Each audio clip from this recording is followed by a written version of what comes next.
अस्सलाम वालेकुम दोस्तों, वेलकम टू खबर टीवी। दोस्तों, जब किसी इंसान के मर जाने पर इसके ख़ानदान वाले गमज़दा होते हैं, इसी तरह आपको ऐसे जानवर दिखाएंगे जो अपने साथी के बिछड़ जाने पर खूब गम का इजहार करते हैं, जिनको देखकर इंसानी दिमाग दंग रह जाता है। चलिए शुरू करते हैं वीडियो को।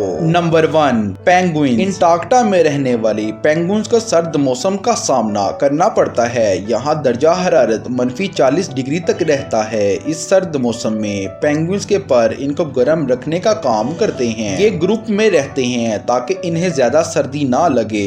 जो पेंगुइन्स किनारों पर रहते हैं, इनको सख्त सर्दी लगती है। इस मसले को हल करने के लिए पेंगुइन्स अपनी पोजीशन बदलते रहते हैं, यानी किनारों वाली पेंगुइन्स को भी दरमियान में आने का मौका मिलता है। लेकिन इस सारे झुंड में इनके बच्चों को मौत वाक़या हो सकती है। सिर्फ सर्दी से नहीं, बल्कि किसी पेंगुइन्स के नीचे आकर इसी तरह पेंगुइन का बच्चा मर गया था। इसकी मां रोना शुरू हो गई, जिससे पता चला कि पेंगुइन गमज़दा होते हैं। Number 2, monkey. बंदरों की ये किस्म ज्यादातर इंडिया में पाई जाती है। ये बंदर अपने साथी की डेथ पर ऐसा ही रिएक्ट करते हैं जैसा इंसान करते हैं। ये देखने के लिए साइंसदानों ने ऐसा ही मोंकी तैयार किया जिसकी आंखों की जगह कैमरा फिट था। इस नकली लैंगर के बच्चे को एक दरख्त पर रख दिया गया। जब एक लंगूरनी इसको उठाने के लिए आगे आई तो वो बच्चा इसके हाथों से नीचे गिर गया। इस लंगूरनी को लगा शायद इसकी गलती की वजह से इसका बच्चा मर गया है, तो फौरन नीचे उतरी और इस नकली बच्चे को अपने गले से लगा लिया।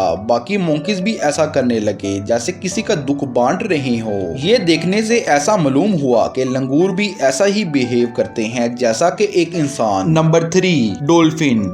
डॉल्फिन के बारे में कहा जाता है इनमें एक इंसानी दिमाग जैसी क्वालिटी होती है। ये वीडियो मेडिटेरियन सी में कुछ रिसर्चर की जानिब से रिकॉर्ड की गई, जिसमें देखा जा सकता है एक डॉल्फिन अपने मरे हुए दोस्त के इर्द गिर्द घूम रही है, जैसा कि इसको उठाने की कोशिश कर रही हो। साइंसदानों का मानना है कि डॉल्फिन की नफ्सियात में गम का आलिम भी पाया जाता है। मिसाल के तौर पर एक फीमेल डॉल्फिन कई हफ्तों तक अपने मरे हुए बच्चे को अपने मुंह में दबाए फिरती है, क्योंकि शायद वो किसी भी कीमत पे वो अपने से अलग नहीं करना चाहती। Number 4, elephant. ये बात हम सब जानते हैं कि हाथी एक सोशल एनिमल है जो अपने खानदान से बहुत जुड़ा होता है। हाथी ना सिर्फ अपने बीमार साथी की मदद करता है, बल्कि अपने साथी की मौत पे इसको खास अंदाज में इज्जत भी देता है। मिसाल के तौर पर यहाँ आप हाथियों को इनके साथी के मर जाने पर गैर मामूली रसूमात इंजाम देते देख सकते हैं। सिर्फ इतना ही नहीं, जिस जगह इनकी लाश पड़ी होती है तो इस जगह दूसरे हाथी रोज खड़े होते हैं। साइंसदानों का मानना है कि हाथियों को मौत और अपने साथियों से बिछड़ जाने का दुख होता है, इसीलिए इससे यह साबित होता है कि जिस तरह इंसान अपने साथी की मौत पे अफसोस करता है,